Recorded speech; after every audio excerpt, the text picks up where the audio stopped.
mulai no.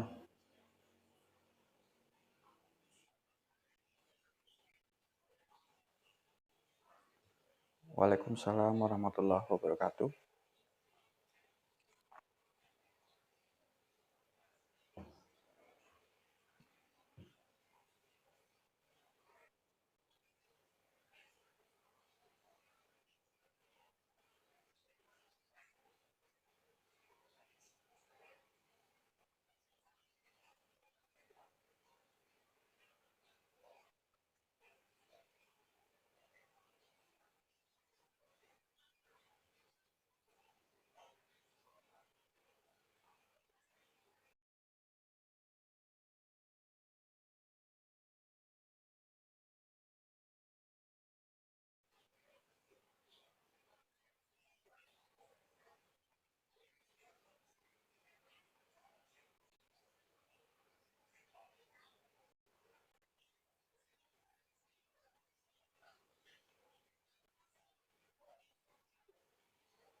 Ya,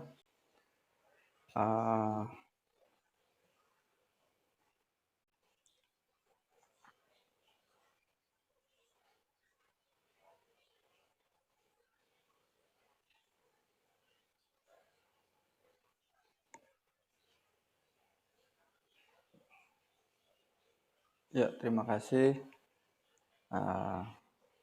Assalamualaikum warahmatullahi wabarakatuh.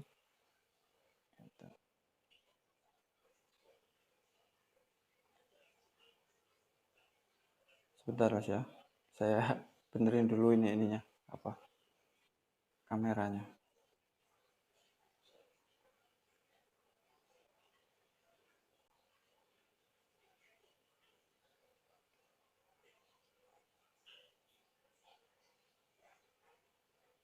Ya.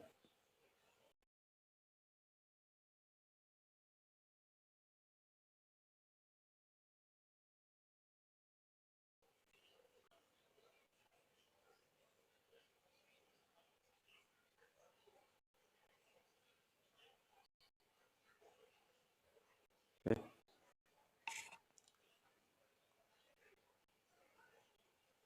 Terima kasih atas waktunya. Jadi kita coba belajar diskusi nih ya, diskusi tentang surat Al-Asri yang selalu kita baca di dalam ketika kita selesai melakukan diskusi tentang Al-Quran. Ya, biasanya kita di akhir acara kita selalu membaca surat Al-Asri. Gitu. Memang dalam sebuah riwayat dikatakan bahwa surat apa namanya para sahabat itu tidak akan berpisah dalam diskusi berdiskusi tentang Al-Quran, tidak akan berpisah kecuali membaca surat Al-Asri terlebih dahulu.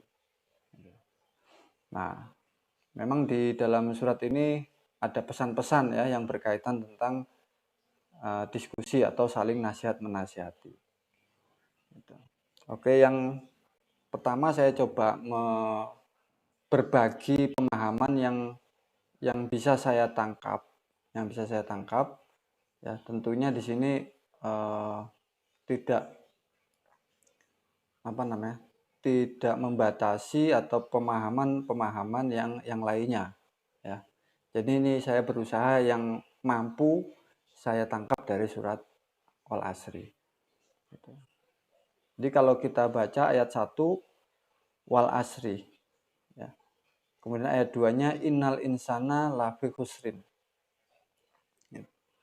Di wal asri ini ada beberapa beberapa arti, ya. Al asri ini bisa berarti masa atau waktu. Yang kedua dia juga bisa berarti sore, ya. Bisa juga bermakna senja. Bermakna senja atau sore. Jadi kalau misalnya kita lihat dari segi perputaran satu hari, ya satu hari. Jadi kalau Komariah itu satu hari itu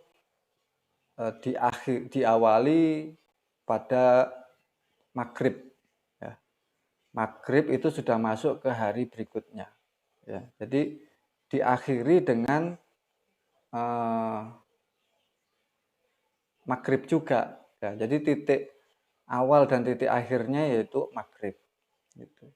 Nah, sedangkan al-asri ini menjelang maghrib. Ya, asar ini sama dengan menjelang maghrib. Itu menjelang maghrib. Nah, berkaitan dengan bahasa puisi, ya, bahasa puisi di Al-Quran, saya lebih cenderung mengartikan al-asri ini waktu senja. Ya, waktu senja itu yang memberi simbol di mana manusia ini sudah akan berhenti bekerja, ya, atau di penghujung waktu. Jadi wal asr demi waktu senja. Ya. Nah, kata-kata senja ini kalau dalam bahasa Indonesia sudah akhir dari waktu. Kalau kita main bola itu sama dengan injury time. Jadi saat-saat terakhir. Gitu. Jadi saat-saat terakhir kita biasanya kalau misalnya bekerja itu berdagang, nah, kita mulai menghitung, kita mulai menutup dagangan dan kita menghitung hasil-hasil yang kita kerjakan itu ada hasilnya atau tidak. Itu untung atau rugi. Kalimat kedua, innal insana lafi khusrin. Ya. Sesungguhnya, sesungguhnya, insana, al-insan. Jadi di sini insan di sini maknanya adalah seluruh umat manusia. Ya. Innal insana. Atau setiap insan. Ya, setiap insan. Jadi seluruh manusia. Setiap insan. Lafi khusrin. Gitu. Pasti berada di dalam khusrin. Khusrin itu kerugian. Ya, kerugian. Jadi kerugian ini identik dengan istilah perdagangan. Jadi seolah-olah Allah di sini meminjam kosakata perdagangan, ya, kosakata bisnis, ya, untuk menerangkan kalimat kedua ini, khusrin, kerugian. Gitu. Jadi yang namanya kerugian itu lawan kata kerugian adalah keuntungan. Gitu. Jadi sesungguhnya setiap manusia berada di dalam kerugian. Nah, rugi di sini, ya. Jadi setelah kita berusaha sepanjang hari, maka kita akan melakukan rekapitulasi, perhitungan-perhitungan. Nah, perhitungan-perhitungan itu kita akan lihat apakah selama kita berusaha sepanjang hari tadi hasilnya untung atau rugi. Gitu. Nah, Allah mengatakan setiap manusia itu pasti rugi, ya, kecuali pada ayat kedua. Coba dilihat ke ayat keduanya, Mas.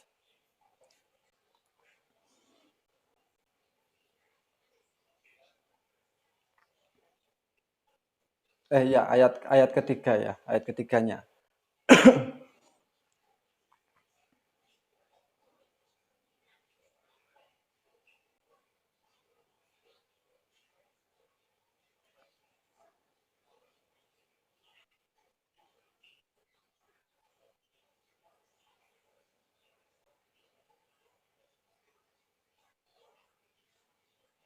Ya, ayat ketiga.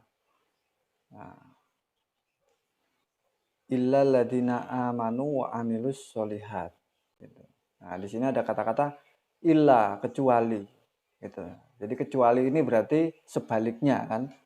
Ya, setiap manusia itu pasti di dalam kerugian. Ya, gitu. Jadi ketika nanti manusia itu sudah mencapai waktu senja di akhir perjalanan, ya, ibarat perdagangan itu pasti mengalami kerugian. Kecuali, jadi ada orang-orang yang tidak rugi atau ada orang-orang yang beruntung. Ya. Alladzi amanu. Gitu. Yaitu mereka yang beriman. Ya, beriman. Beriman di sini artinya dia percaya bahwa Al-Quran itu benar dari Allah. Al-Quran itu petunjuk Allah. Ya. yang dibawa, yang diturunkan kepada Rasulullah Nabi Muhammad. Gitu. Jadi semua isi di Al-Quran itu sebagai petunjuk, sebagai pedoman itu adalah benar. Gitu. Nah, dia mempercayai, mereka mempercayai. Wa amilus solihat. Gitu. Dan mereka berbuat, ya, berbuat. Jadi kalau amala, gitu, ini perbuatan yang yang didorong oleh niat. Gitu. Jadi ini ain mim lam, amala, ya, amala. Beda dengan fa'ala. Fa'ala juga artinya berbuat, ya, fa'ala. Gitu. Tapi perbuatan yang bebas, ya, segala gerakan itu fa'ala. Segala pekerjaan itu, segala tindakan itu fa'ala. Gitu. Tapi di sini Allah memilih penggunaan kata amila. Amila itu perbuatan yang direncanakan, gitu. Perbuatan yang diniati. Gitu. Jadi ada konsepnya, ada perencanaannya, ada niatnya. Itu bukan sembarang-sembarang perbuatan di sini. Wa amilus solihat, gitu. Yaitu mereka yang melakukan tindakan-tindakan berdasarkan niat as-solihat, ya, as-solihat. Jadi solihat ini artinya soleh, ya. Soleh itu sesuai, benar atau tepat, gitu. As-solihat, ya, dengan apa namanya? Dengan shotnya ini panjang, ya. Solihati. Haknya juga panjang. Solihati. Gitu. Nah, dengan panjang ini berarti di sini solihat ini adalah perbuatan-perbuatan menuju kesesuaian, ya, perbuatan-perbuatan menuju yang tepat, gitu ya. Jadi amilus solihat itu kurang lebih maknanya itu bukan bermakna perbuatan yang tepat, ya, tapi perbuatan-perbuatan yang menuju pada kehidupan yang lebih tepat, gitu. Dan itu jamak, ya, artinya perbuatan-perbuatan hari demi hari, waktu demi waktu, selalu lebih baik, meningkat terus untuk selalu lebih tepat atau mendekati yang paling tepat. Gitu. Ya, jadi kalau di sini sama perbuatan yang selalu yang mengevaluasi terus perbuatan tersebut sehingga mencapai menuju kepada yang paling tepat. Gitu. Itu amilus solihat. Jadi bukan sekedar sekali berbuat langsung tepat, ya.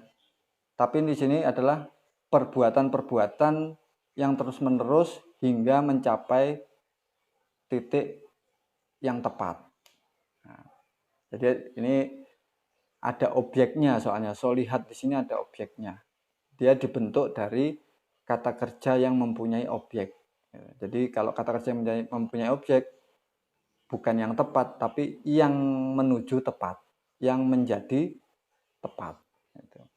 Lanjut ke ayat berikutnya, ayat berapa? 4.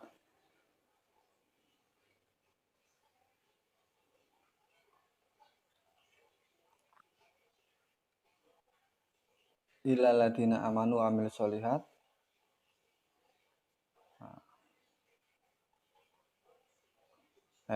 Masih ayat 3, ya. Ayat 3. Ayat 3 kalimat berikutnya.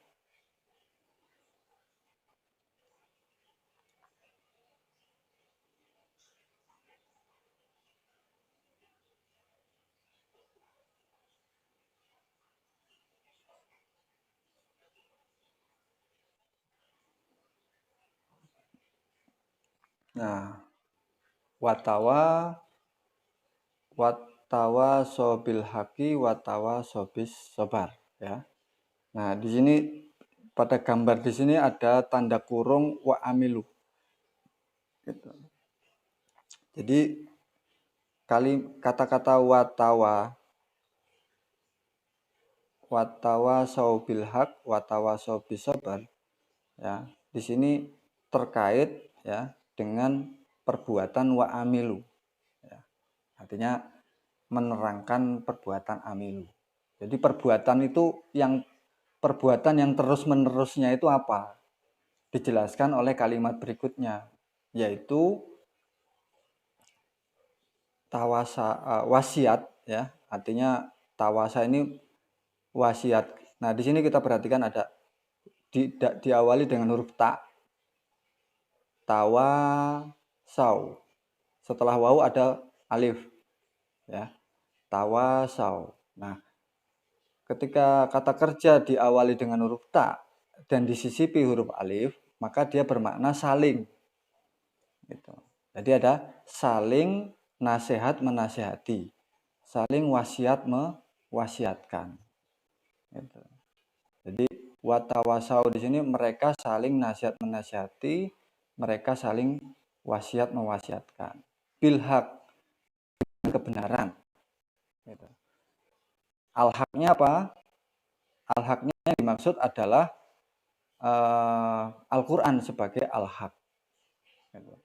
Kemudian watawasau bisober, dan saling nasihat menasihati, saling wasiat mewasiatkan dengan kesabaran. Ya, jadi nasihat menasihati dengan Al-Quran, dengan Al-Haq, dan nasihat menasihati dengan cara yang sabar, atau dengan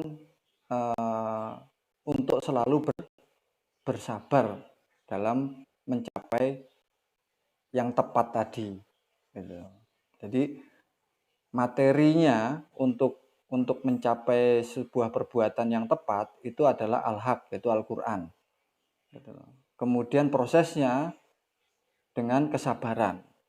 Gitu. Untuk mencapai itu dengan penuh kesabaran, dan itu harus selalu saling nasihat menasihati.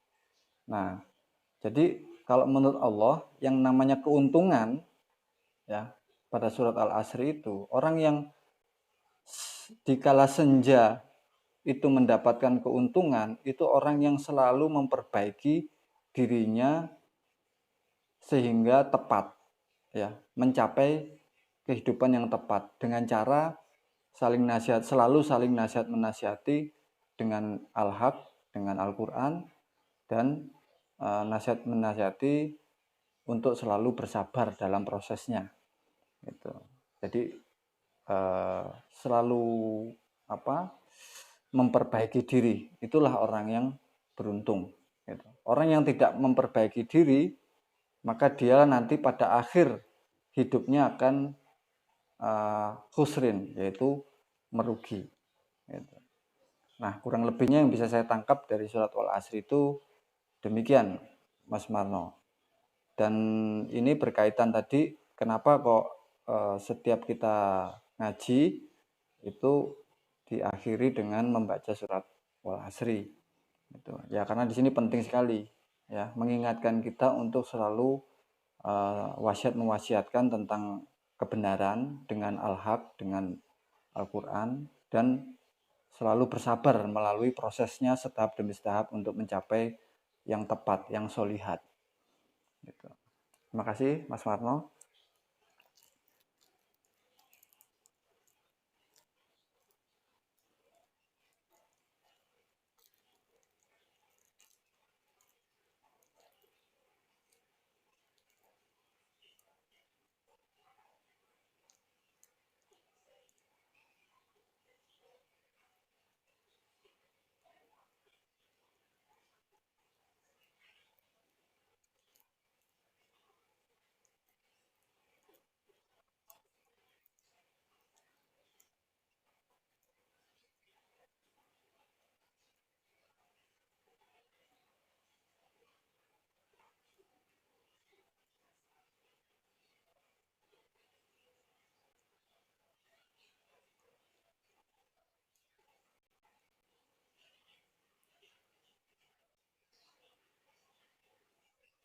Tawasa, wasiat.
Mungkin ada tambahan sedikit, Mas Marno.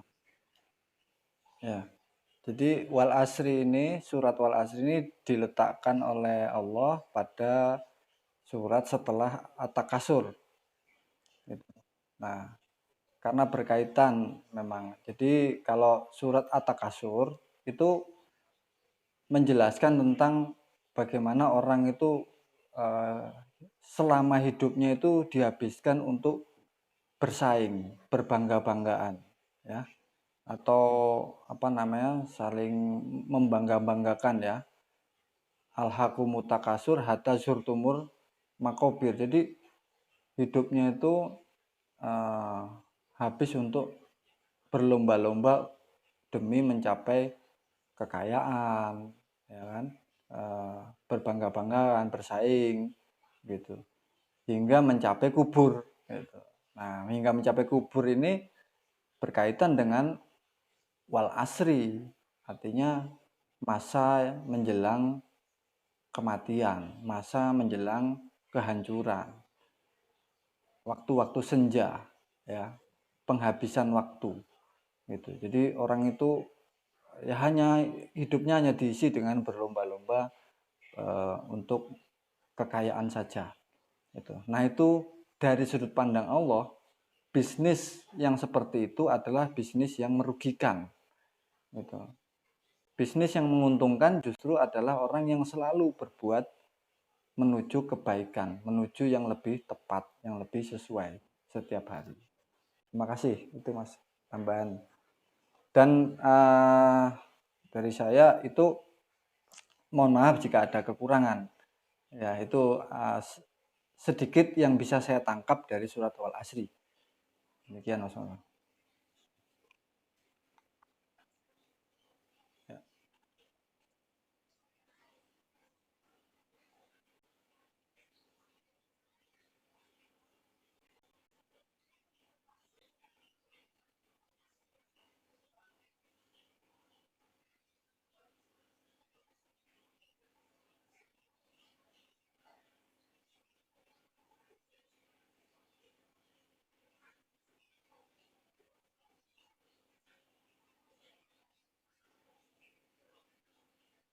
ya.